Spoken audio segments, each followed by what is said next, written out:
netizen ya terkait ya renovasi area lintasan sirkuit Mandalika dari tikungan ke-17 sampai dengan nantinya di tikungan ke-5. Bagaimana metode proses pengerjaan pengaspalan kembali? Seperti biasa bosku, yang sering saya sampaikan kepada para bosku ya, tentunya dilakukan progres pengerjaan pertama kali, yaitu pengikisan setebal 4 cm yang akan dilakukan pembuangan atau pemisahan antara lapisan kedua dengan lapisan ketiga, di mana proses pengikisan area lintasan ini dikerjakan oleh alat berat yang sangat canggih bosku ya, yaitu cold milling.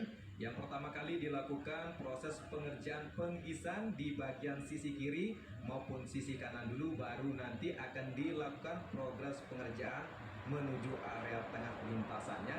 Karena yang paling sulit itu adalah melakukan pengikisan dekat area vert, area runoff maupun area curve ya.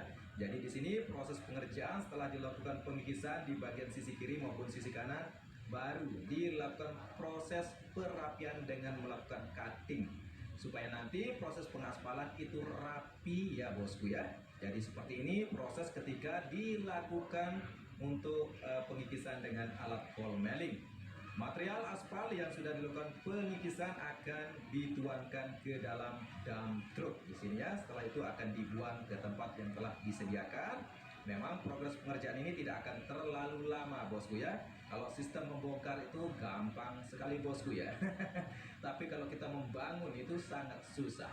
Seperti halnya Anda bisa merobohkan rumah Anda yang ya beberapa bulan itu dibangun, hanya 1 detik saja bisa dirobohkan dengan bom atom ya. Di hari ini bosku sangat ramai, tidak hanya untuk melakukan pengikisan atau renovasi di area lintasan. Seperti biasa, progres percepatan pengerjaan untuk perakitan area tribun standar di tikungan ke-14 menuju tikungan ke-15 terus dilakukan. Bahkan progresnya sangat cepat ya. Dan kali ini sebelum kita menuju area tribun standar, kita akan melihat capaian pengerjaan untuk tribun premium yang berada persis di depan area pit building. Walaupun terlihat sini masih belum ditempatkan untuk kursi-kursinya bosku ya. Dan nantinya silakan para bosku memilih tribun sesuai dengan kemampuan keuangannya bosku ya. Tentunya kalau saya ya rekomendasikan silakan ambil posisi tribun yang murah saja bosku ya. Itu tidak akan mengurangi cita rasa Anda menonton gelaran MotoGP. Saya rekomendasikan di tikungan ketiga dan tikungan ke-13. Di situ murah sekali bosku, tapi akan jauh lebih enak menonton ketimbang tribun-tribun yang mahal ini ya. Karena di trek lurus itu kecepatannya hanya sekejap bosku, bagaikan angin ya. Sehingga kita tidak akan bisa melihat bagaimana laju para pembalap ketika overtaking atau saling sikut. Kalau Anda mau melihat bagaimana atraksi saling sikut dan saling salib, nontonlah di posisi tikungan ketiga, karena di situ ada tikungan yang sangat pendek antara tikungan kedua menuju 3 dan ke-4 ya. Selanjutnya di sini kita akan dapat melihat bagaimana progres pengerjaan yang cukup luar biasa untuk tribun blue class, tribun para sultan ya, dengan harga 10 juta bosku, mahal bosku. Aduh bosku ya, kapan kita punya uang 10 juta untuk nonton 3 hari saja di sini. Progres pengerjaan sudah tampak sekali untuk ini sombong momen dimana kita bisa menyaksikan secara langsung.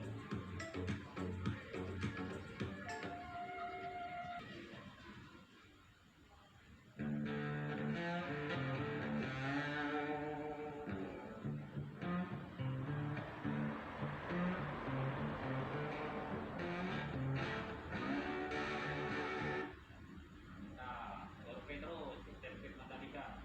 Oke guys, assalamualaikum warahmatullahi wabarakatuh. Ini adalah salah satu model kita. Wow, pakai baju dari brand Azra Lombok Sio Mandalika, dan ini juga topinya oke banget. Sini Dandi.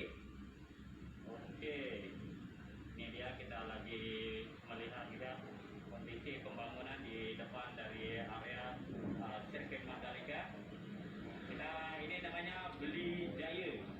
Woi, mantap ini Wijaya.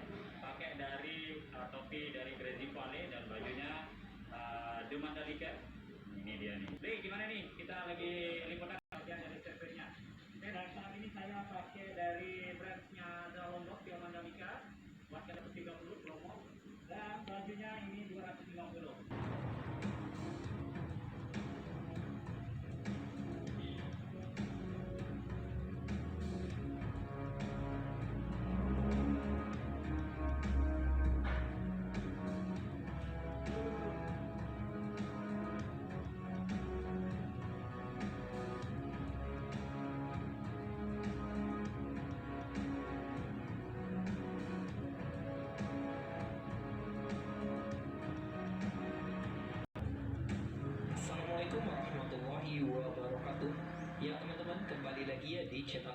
masih di tanggal 28 Februari 2022.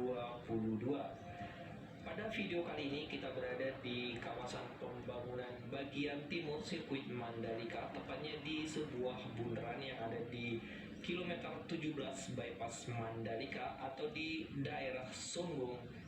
Nah, saat ini kita berada tepat di tengah-tengah sebuah bundaran yang ada di daerah Songgung.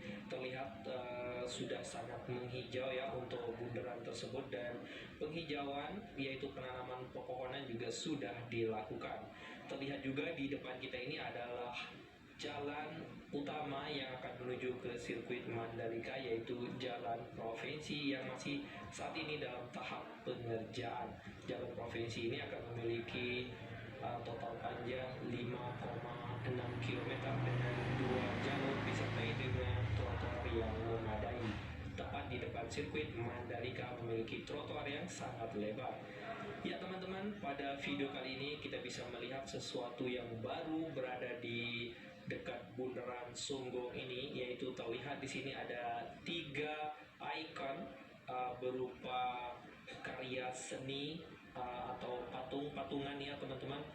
Bisa kita lihat 3 patung tersebut masih diselimuti plastik atau semacamnya. Jadi banyak sekali ikon-ikon yang dibangun di kawasan sirkuit Mandalika ini ya teman-teman, dimulai dari depan Bandara Internasional Lombok hingga ke kawasan sirkuit Mandalika. Salah 3-nya ya teman-teman bisa kita lihat di bawah kita ini. Patung yang pertama ini terlihat seperti sebuah patung Garuda, namun berbeda versi. Kemudian yang di tengah ini adalah seperti Bapak Presiden Joko Widodo. Kemudian yang terakhir di sini seperti motor GP. Namun ketiga patung tersebut berbentuk abstrak dan berdesain chrome, berbeda dengan patung yang lebih ke 3 dimensi. Kemudian untuk patung Presiden Joko Widodo yang akan dipasang di gerbang utama sirkuit Mandalika hingga saat ini masih belum dilakukan pemasangan karena untuk pondasinya masih dalam tahap pengerjaan. Ya, luar biasa sekali ya teman-teman. Nanti untuk menyambut tamu MotoGP 2022 ini akan banyak sekali spot-spot berfoto untuk dinikmati.